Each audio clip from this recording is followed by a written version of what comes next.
சேலம் உருவாக்கப்பட்டு இன்று 150வது ஆண்டில் அடியெடுத்து வைத்துள்ளது. சேலம் அடைந்த வளர்ச்சி குறித்த ஒரு செய்தி தொகுப்பு. மாம்பழத்திற்கு பெயர் பெற்ற சேலத்தின் வரலாறு ஆங்கிலேயர் ஆட்சி காலத்தில் நடந்தவையாகும். கடந்த 1857ஆம் ஆண்டு கிழக்கிந்திய கம்பெனியிடமிருந்து நாட்டின் ஆட்சி முறை மாறியதை அடுத்து நகரங்களின் வரவு செலவு சுகாதார பணிகளை கவனிக்க ஒரு தலைவர் உட்பட 16 உறுப்பினர்கள் கொண்ட சுகாதார சபை உருவானது.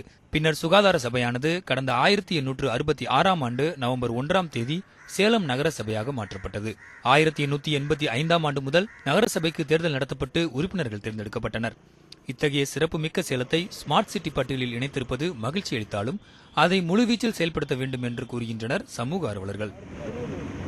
நம்ம சேலத்தை நல்ல பிளான் அண்ட் மார்க்கெட் பண்ணி நம்ம ஸ்மார்ட் சிட்டியில் கொண்டாந்தால் தான் அடுத்த தலைமுறைக்கு நம்ம அனுபவித்த சேலம், இந்த கலாச்சாரம், இந்த தொன்மை, இது வரலாறு, இதெல்லாம் நம்ம பெருமைப்படுற மாதிரி ஃப்யூச்சரில் இருக்கிற வரப்போக ஜென்ரேஷனுக்கும் நம்ம ஒரு நல்ல நகரமாக, உலக அளவில் பேச வேண்டிய நகரமாக நமக்கு கொடுக்க முடியும்.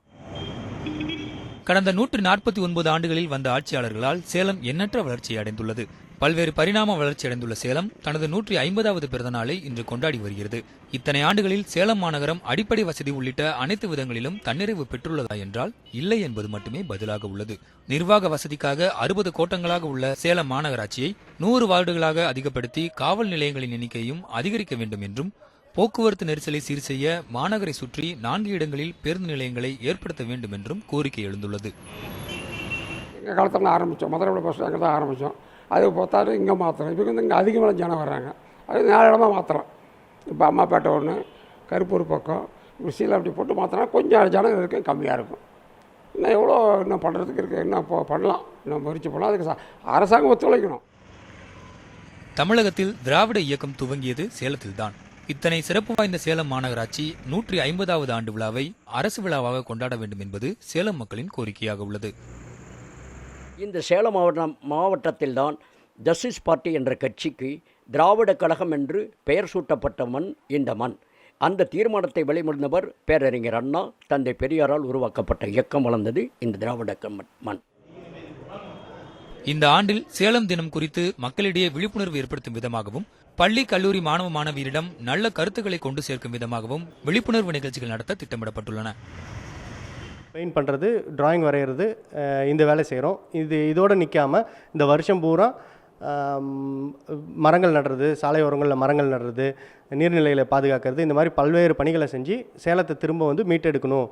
மறுபடியும் பழையபடி ஒரு 150 வருஷத்துக்கு முன்னாடி இருந்த இயற்கை திரும்ப மீட்டெடுக்கணுங்கிறதுக்காக இந்த பண்ணிகிட்ருக்கோம். தற்போது ஸ்மார்ட் சிட்டி பட்டியலில் சேலம் மாநகரம் இணைந்துள்ளதால் சேலத்தில் புதிய திட்டங்கள் செயல்படுத்தப்படும் என்றும் கூறுகிறார் மேயர் சவுண்டப்பன். பாளையத்தில் இருக்கின்ற அந்த இருமாபாளையம் அந்த குப்பை மேட்டை சுத்தப்படுத்தி அந்த இடத்தையே கூட கிட்டத்தட்ட 17-18 ஏக்கராவுக்கு மேல் இருக்கிறது. அதை சுத்தப்படுத்தினால் அங்கே கூட நாம் ஒரு பஸ் ஸ்டாண்டை ஏற்படுத்துவதற்கும் வாய்ப்பு இருக்கிறது. இதெல்லாம் நம்முடைய ஸ்மார்ட் சிட்டியில் அந்த ஸ்கீமில் ப்ரொப்போசல் நாங்கள் கொடுக்கறதுக்கு ஏற்பாடு பண்ணியிருக்கிறோம். அது மட்டுமல்ல, இன்னும் நிறைய மார்க்கெட்டு, லாரி ஸ்டாண்டெல்லாம் கொஞ்சம் ஊருக்கு ஒதுக்குப்புறமாக தனியாக அங்கே ஏற்பாடு பண்ணி, இந்த லாரியெல்லாம் அங்கே போயிடுச்சுன்னா அந்த பகுதியில், செவ்வாப்பேட்டை பகுதியில் நமக்கு போக்குவரத்து இடைஞ்சல் இல்லாமல் இருக்கும். கடந்த காலத்தைப் போல சேலத்தின் வளங்களையும் சிறப்புகளையும் பாதுகாத்து அடுத்த தலைமுறைக்கு கொண்டு செல்ல நடவடிக்கை எடுக்க வேண்டும் என்பது சேலம் மாநகர மக்களின் ஒட்டுமொத்த எதிர்பார்ப்பாக உள்ளது. ரியாஸ், நியூஸ் 7 தமிழ், சேலம்.